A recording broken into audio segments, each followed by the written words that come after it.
So each week, we welcome to our NfG stage one of our highly talented members or special guests to bring you something designed to help you and your business. Our next guest, as one of the UK's Small Business Britain champions, our next guest is passionate about helping small businesses and entrepreneurs grow their business using LinkedIn. She works with businesses who want to find their next client, grow an authentic network that they enjoy engaging with, and become known for their expertise, or simply to raise their personal or business profiles online. And with a talk on what social media channel is most effective for building your business, we bring to you Louise Brogan. Good morning, Louise.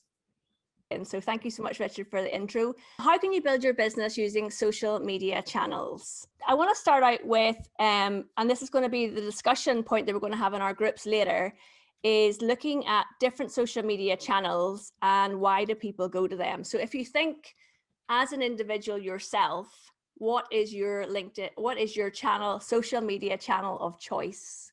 And why do people go there? And if you can understand why people use particular social media channels, then it helps you understand which ones you should be using to find and market to your ideal clients. So as an example, if we look at Facebook, the reason people open Facebook on their phones in the mornings, and to be honest, people grab their mobile phones and check their social media apps when they're having their breakfast or their coffee.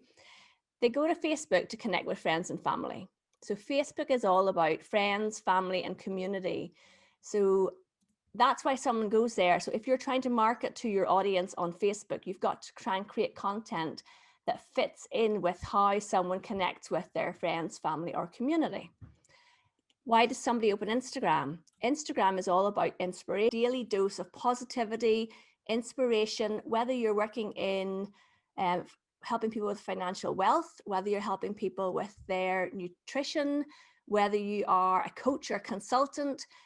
The content you put on Instagram should fit in with the inspirational theme of the platform.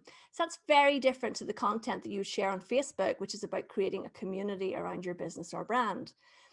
People go to Twitter because they want to find out what's happening in the world, whether they are a sports fan, they're into politics, they like getting into discussions with people who are also on the platform.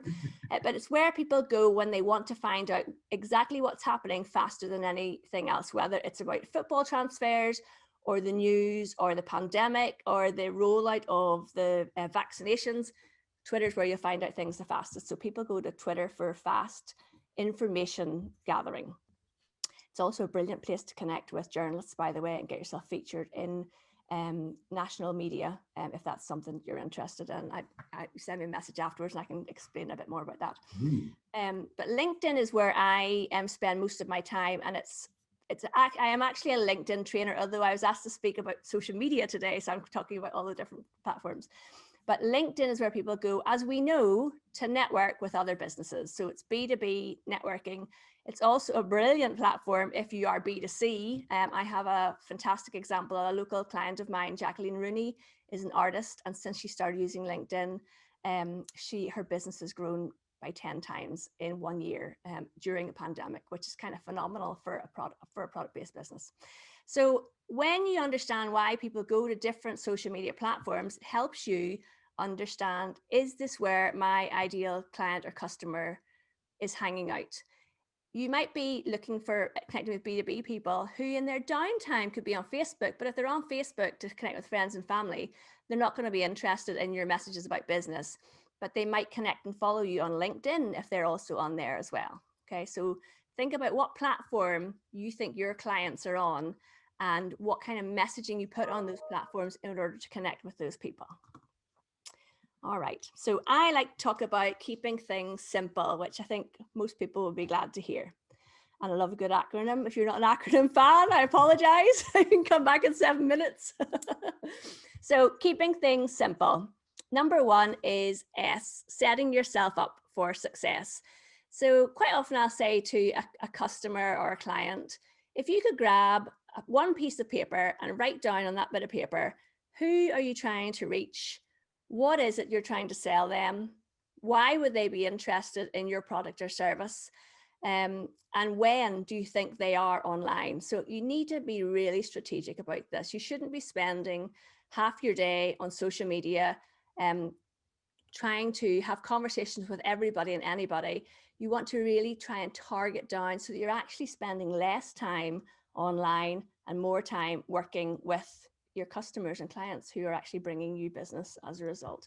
So set yourself up for success. That's why I talk about the different social media platforms and understanding which one you should actually be spending more time on. I've worked with so many clients over the years. I've been doing this since 2013.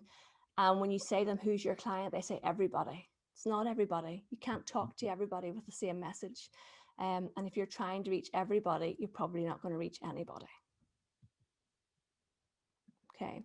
So I is identify who is your audience. Identify the issues and questions and concerns they have. And on your one pager that you're writing about who you're trying to work with and what platform they hang out, try and write a list of the top 5 questions that you get asked about your product or service all the time. This is going to really help you with creating content that you can share that helps your network and audience and actually leads to people reaching out to find out how they can work with you or buy your product. So who is your audience?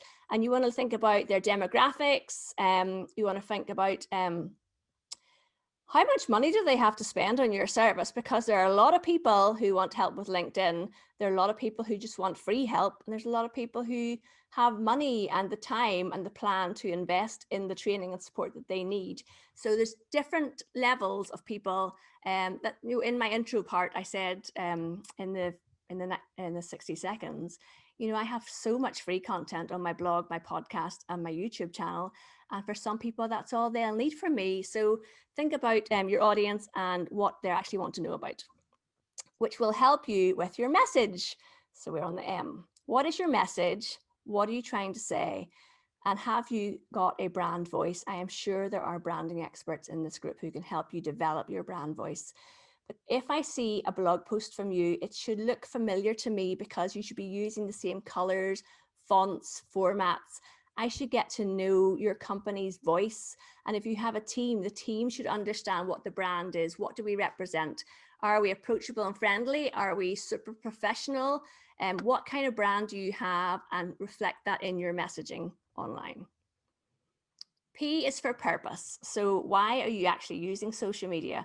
There is a connection of mine who's starting a podcast in the US for agricultural businesses, and all of her business comes through word of mouth within the agricultural community. Her clients who are running large ranches and farms spend time listening to podcasts while they're going about their everyday work. So for her, she doesn't get any clients from social media at all. So think, is all the work that I'm doing on these social media platforms actually leading to bringing me business? Are you just interested in raising your profile? Do you want to become a speaker? Do you want to talk on stages? Are you writing a book? Are you trying to make connections? Do you want to collaborate with people? Are you trying to sell to people?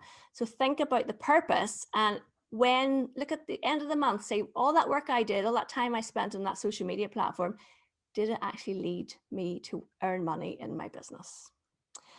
The L is keep learning. Platforms change constantly, which is why actually when you niche down into teaching about one social media platform, it's such a blessing, because who could keep up with all the changes on Facebook, Instagram, Twitter, TikTok, Clubhouse, blah, blah, blah, blah, blah. When you focus in on one thing, it becomes easier to teach people. So keep learning. If you like learning through reading, listening, watching, there's so many different formats. You could be buying books, you could be reading blog posts. Maybe you like learning through watching videos on YouTube. Everyone has a different style, and all the different teachers and trainers out there have different ways that they will be able to teach you. So spend time and invest in learning about the platforms that you're using. How do you get engagement on social media? Yes, E is for engagement. So connect with your audience. Ask them what they think about something. And this is a really brilliant tip for your next LinkedIn post. When you're sharing, try and be of service to your audience. Talk to them about answer one question you get asked all the time, but at the end of it, ask your network what they think about it. Because when you just broadcast out at people, people don't respond to you, but when you ask them their opinions about stuff, they love that. And they're much more likely to engage with you and respond to you. If someone responds to your post or question on any platform, always, always, always reply to them with a proper answer, not just a thumbs up. And people feel good when you reply to them. It continues the conversation. The algorithms like it. Oh, I nearly got through 10 minutes without saying the word algorithm. But it's really good if you can go back and respond to the people who are commenting under your posts or your tweets or your Instagram stories or wherever it is, and build on the connections you have. It's called social media for a reason. Give people what they want. They want to learn about using LinkedIn. That's what I do. I create videos, weekly videos and podcasts about how to use LinkedIn, and always show up and deliver what it is you said you're going to do. So consistency is key. And I'd love to connect with all the people in this group. Come connect with me over on LinkedIn. That would be great. And I think I just hit my 10 minutes. Hopefully, Richard. Fantastic.